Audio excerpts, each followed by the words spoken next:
শুধুমাত্র পেঁয়াজ চাষ করে ২১ লাখ টাকা আয় করে ফেলছেন মনির নামের এক উদ্যোক্তা চাষি। নিজের পড়াশোনার পাশাপাশি কুষ্টিয়ার এই চাষি গাড়ি ভর্তি করে শুধু পেঁয়াজ চাষ করছেন না, এর উৎপাদনের মাধ্যমে নিজের জন্য তৈরি করে নিয়েছেন একটি সুন্দর ভবিষ্যৎ। তার এই সফলতা এলাকার অনেক কৃষককেই চাষে ভালোভাবে কাজ করতে আগ্রহী করে তুলেছে। কিভাবে এই বাম্পার ফলন পাওয়া যায় তা নিয়ে নানান পরামর্শ দিতেও দুইবার ভাবেন না মনির। তার কারণে এলাকায় বেড়েছে কর্মসংস্থানও। চলতি বছর দেশের বাজারে পেঁয়াজের ঝাঁজ খুব বেশি না থাকলেও বর্তমানে বাজারে এর ঝাঁজ কিছুটা বেড়েছে। তাই এখন মনের সুখে নানাভাবে গান গেয়ে মাঠ থেকে পেঁয়াজ উঠানোর কাজে ব্যস্ত সময় পার করছেন কুষ্টিয়ার চাষিরা। এখান থেকে এই পেঁয়াজের শীর্ষে থাকা কলি কর্তন করে ভালোভাবে পরিচর্যা করে পেঁয়াজগুলোকে আড়তে উঠানো হয়।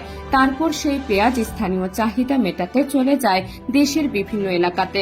এদিকে দেশের কুষ্টিয়ার কুমারখালী চাপড়া ইউনিয়নে পেঁয়াজের ফসল দিন দিন বাড়তে থাকলেও দেশিকে পিছনে ফেলে হাইব্রিড পেঁয়াজের চাষ করে এলাকায় সাড়া ফেলেছেন মনিরুল বিশ্বাস নামের এক যুবক। গণমাধ্যমের রিপোর্ট থেকে জানা যায় চলতি মৌসুমে সব মিলিয়ে ১৬ বিঘা জমিতে পেঁয়াজ চাষ করেছেন তিনি। আর তার এই চাষ থেকে পেঁয়াজ উৎপাদন হয়েছে ১,৭০০ মনেরও বেশি, যার বাজার মূল্য প্রায় ২১ লাখ টাকা। তিনি জানান পড়াশোনার পাশাপাশি বেশ কয়েক বছর ধরে পেঁয়াজ চাষ করছেন তিনি, আর তার হাত ধরেই কর্মসংস্থান হয়েছে এলাকার অনেক মানুষের। তিনি জানান বর্তমানে ৩ প্রজাতির পেঁয়াজ চাষ করেন তিনি। এর মাঝে লালতির হাইব্রিড নামের এক প্রজাতি সবচেয়ে সুন্দরভাবে হয়েছে, যা কিনা তিনি নিজের বাড়িতে থাকা বীজ থেকে করেছিলেন। মনির বলেন, মাশাআল্লাহ সবকিছুই সুন্দরভাবে হচ্ছে। আবার বাজারে যুবরাজ নামের নতুন একটি হাইব্রিড এসেছিল, ওইটাও করেছে, যার ফলনও বাম্পার হয়েছে। নিজের পাশাপাশি অন্যদের কর্মসংস্থান করতে পেরে বেশ খুশি মনিরুল বিশ্বাস।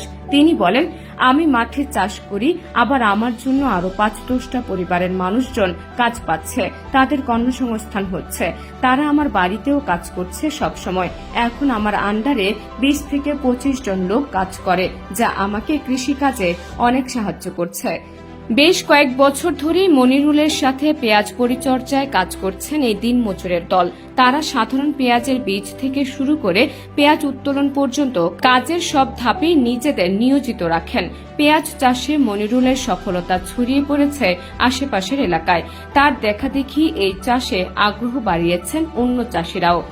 এদিকে শুধু কুষ্টিয়া নয়, পেঁয়াজ বীজের স্বপ্ন বুনছেন দিনাজপুরের চাষিরাও, যার মাধ্যমে শুধু বীরগঞ্জে ৮ হেক্টর জমিতে পেঁয়াজ বীজ উৎপাদন হচ্ছে। জানা যায় পেঁয়াজের সাদা কদম শুকিয়ে বের হয় কালো বীজ, যার বাজার দর আকাশ ছোঁয়া। তাই এই বীজকে বলা হয় কালো সোনা। আর দিন দিন এই কালো সোনা খ্যাত পেঁয়াজ বীজের আবাদ বাড়ছে বীরগঞ্জ উপজেলার পলাশবাড়ি ইউনিয়নের বৈরবাড়ি পাঠানপাড়া গ্রামে। এই গ্রাম সহ আশেপাশের এলাকায় প্রায় ৫০ জন কৃষক পেঁয়াজ বীজ উৎপাদন করছেন। সেখানে মাঠে নারী পুরুষ ফুল নেড়ে নেড়ে পরাগায়নে ব্যস্ত। জানা যায় নভেম্বর থেকে পেঁয়াজের বীজ উৎপাদনের ক্ষেত্রে কাজ করছেন শ্রমিকরা। উপজেলা কৃষি সম্প্রসারণ অধিদপ্তরের তথ্য অনুযায়ী চলতি মৌসুমে বীরগঞ্জে পেঁয়াজ আবাদের লক্ষ্যমাত্রা নির্ধারণ করা হয়েছে ১৫০ হেক্টর জমিতে। অর্জন হয়েছে ১৫১ হেক্টর জমিতে। বীজের আবাদ হয়েছে ৮ হেক্টর বেশি জমিতে।